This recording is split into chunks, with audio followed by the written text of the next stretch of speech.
কখনো ভাইয়ে ভাইয়ে শত্রুতা করবেন না। নিজের ভাইকে কখনোই দুশমন মনে করবেন না।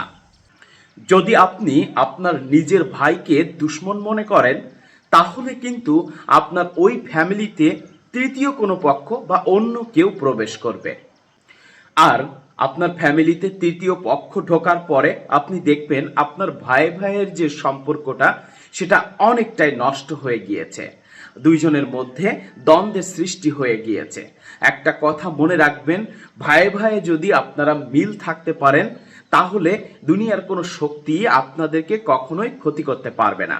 একটা পরিবারে বা একটা মানুষের তখনই কেউ ক্ষতি করতে পারে যখন আপন মানুষদের থেকে সে দূরে সরে আসে, আপন মানুষদের সাথেই যে সে তখন শত্রুতা করে, এবং আপন মানুষদের সাথে শত্রুতা করার ফলে যখন সে তার নিজেদের ভিতরে তৃতীয় পক্ষকে ঢোকায়, আর তৃতীয় পক্ষ যখন প্রবেশ করে তখনই কিন্তু ওই সম্পর্কের মধ্যে ফাটল ধরে এবং দ্বন্দ্বের সৃষ্টি হয় এবং তারা এক পর্যায়ে এসে ধ্বংস হয়ে যায়।